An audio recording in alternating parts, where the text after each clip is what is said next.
بسم اللہ الرحمن الرحیم۔ حضرت عائشہ صدیقہ رضی اللہ تعالیٰ عنہ فرماتی ہیں ایک عورت تھی اور اسے نبی پاک صلی اللہ تعالیٰ علیہ وسلم نے وہ کلمہ پڑھ کے مسلمان ہوئی، مدینہ طیبہ آ گئی تو حضور نے مسجد نبوی شریف میں اس کے لیے مکان ایک سادہ سا کمرہ ساتھ مسجد کے بنوا دیا، وہیں رہنے لگی۔ اکثر وہ سیدہ طیبہ کے پاس آتی تو حضرت عائشہ صدیقہ رضی اللہ تعالیٰ عنہ فرماتی ہیں وہ بڑی باتیں سناتی اور آخر میں کہتی وہ ہار والا دن بھی بڑا عجیب دن تھا اور میرے رب کی قدرتوں کا دن تھا، وہ بھی بڑا عجیب دن تھا۔ سیدہ عائشہ صدیقہ رضی اللہ تعالیٰ عنہ ایک دن فرمانے لگی کہ تو ہار والے دن کا بڑا ذکر کرتی ہے، وہ کیا دن تھا؟ تو خاتون کہنے لگی اماں جی وہ دن تھا جب میرے رب پر بھروسہ اور مضبوط ہو گیا، جس دن میرا اپنے رب پر توکل اور بڑھا، میرے ایمان میں یقین میں اور پختگی آئی۔ کہنے لگی میں ایک گھر کی کنیز تھی، نوکرانی تھی، اس گھر میں ایک بچی تھی جس کے پاس سونے چاندی ہیرے جواہرات کا ہار تھا۔ اس زمانے میں چمڑے کے اوپر لوگ ہیرے جواہرات لگاتے تھے، کئی دفعہ سرخ رنگ کے چمڑے پہ لگائے جاتے تھے، وہ بچی پہنتی تھی تو کہتی ہوں بچی کے اس نے اتار کے رکھا یا اس سے گرا وہ ہار تو چیل اسے اٹھا کے لے گئی گوشت سمجھ کے اور میرے سامنے اٹھا کے لے گئی۔ گھر والوں نے مجھ سے پوچھا، یہ بخاری میں موجود ہے، گھر والوں نے پوچھا مجھ سے کہ وہ ہار کہاں ہے تو میں نے کہا چیل اٹھا کے لے گئی۔ گھر میں کچھ چوری ہو جائے تو سب سے پہلا الزام کس پہ لگتا ہے؟ ملازمین پہ۔ کہتے انہوں نے مجھے بڑا مارا، بڑی تکلیف تھی، حتیٰ کہ میری شرمگاہ تک کی تلاشی، میری عزت اتنی خراب کی میں بتا نہیں سکتی۔ میں نے اپنی زندگی میں ایک واقعہ دیکھا، ایک امیر گھر میں چوری ہو گئی، ملازم کو اتنا مارا کہ وہ چارپائی پہ پڑ گیا،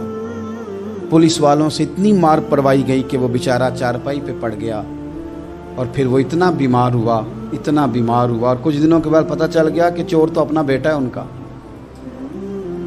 پھر اس کا انتقال ہو گیا۔ اب وہ سیٹھ صاحب اور گھر والے آ کے مرنے والے کے کان میں معافیاں مانگ رہے ہیں، کان میں۔ تو میں نے ان سے پھر کہا تھا کہ یہ تو اب چلا گیا ہے، تمہارا زور چلتا تھا تو تم نے قانون خریدا اور تم نے اسے جتنا ہو سکا تم نے اسے مار پڑوائی، تمہارے پاس جو عدالتیں تھیں تم نے وہاں کارروائی کی، اب ایک عدالت قیامت کے دن لگے گی۔ یہ کمزور تھا کچھ کر نہیں سکا۔ میرے نبی پاک صلی اللہ علیہ وسلم نے فرمایا سن لو، اگر سینگ والی بکری نے بغیر سینگ والی بکری کو تکلیف دی ہوگی تو قیامت کے دن اسے بھی بدلہ دینا پڑے گا کہ تیرے پاس سینگ تھے اور تو نے اسے مارا تھا۔ وہ خاتون عرض کرتی ہے سیدہ عائشہ کی خدمت میں کہ مجھے بڑا مارا، مجھے تکلیف دی، میں کہہ رہی تھی کہ میرے سامنے چیل لے گئی ہے پر وہ نہیں مان رہے تھے، اماں جی انہوں نے مجھے بڑا مارا۔